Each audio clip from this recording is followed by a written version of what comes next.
श्री खाटू श्याम जी कथा। महाभारत काल में लगभग 5,500 वर्ष पहले एक महान आत्मा का अवतरण हुआ, जिसे हम भीम पौत्र बर्बरीक के नाम से जानते हैं। महिसागर संगम स्थित गुप्त क्षेत्र में नवदुर्गाओं की सात्विक और निष्काम तपस्या कर बर्बरीक ने दिव्य बल और 3 तीर व धनुष प्राप्त किए। कुछ वर्ष उपरांत कुरुक्षेत्र में उपलब्ध नामक स्थान पर युद्ध के लिए कौरव और पांडवों की सेनाएं एकत्रित हुई।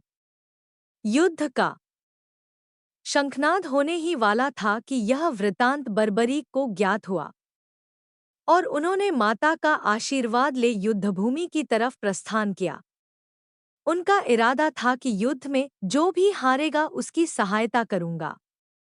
भगवान श्री कृष्ण को जब यह वृतांत ज्ञात हुआ तो उन्होंने सोचा कि ऐसी स्थिति में युद्ध कभी समाप्त नहीं होने वाला।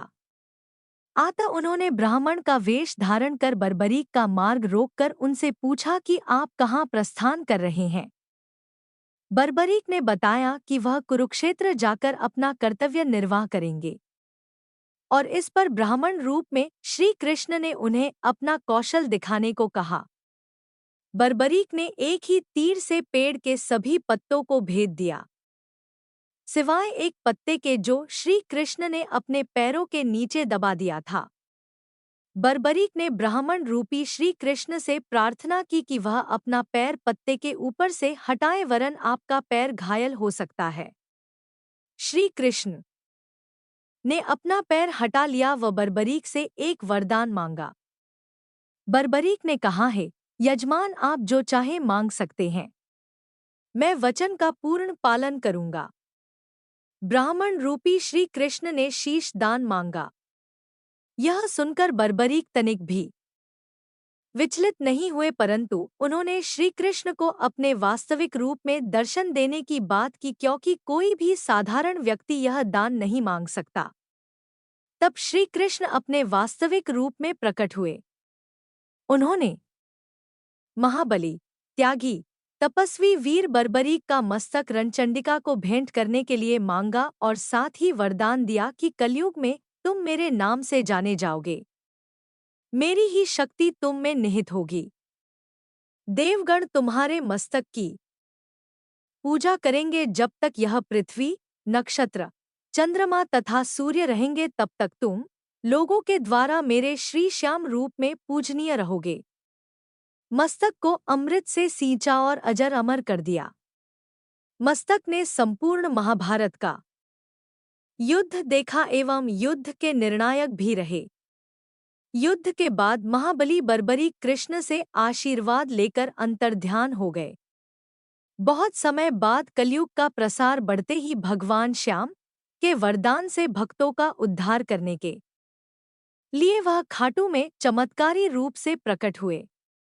एक गाय घर जाते समय रास्ते में एक स्थान पर खड़ी होकर चारों थनों से दूध की धाराएं बहाती थी। जब ग्वाले ने यह दृश्य देखा तो सारा वृत्तांत भक्त नरेश खंडेला के राजा को सुनाया। राजा भगवान का स्मरण कर भाव विभोर हो गया। स्वप्न में भगवान श्री श्यामदेव ने प्रकट होकर कहा, मैं श्यामदेव हूँ। जिस स्थान पर गाय के थन से दूध निकलता है वहां मेरा शालिग्राम शिलारूप विग्रह है, खुदाई करके विधि विधान से प्रतिष्ठित करवा दो।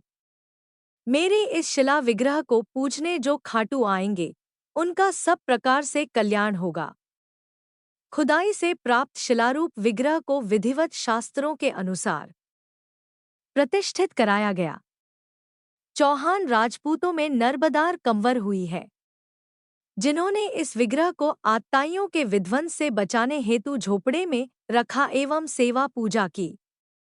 औरंगजेब के शासनकाल में पुराने मंदिर का विध्वंस हो गया तथा उसके बाद जहां भगवान श्री श्यामदेव का विग्रह प्रतिष्ठित किया गया वह आज भी विद्यमान है, जहां देश के सभी कोनों से श्याम प्रेमी पूजा अर्चना एवं दर्शनार्थ आते हैं। अब नर्मदा कंवर के खानदान के ही चौहान राजपूत पुजारी हैं। जय श्री श्याम। वीडियो अच्छी लगी हो तो चैनल को सब्सक्राइब करें एवं वीडियो को लाइक करें। धन्यवाद।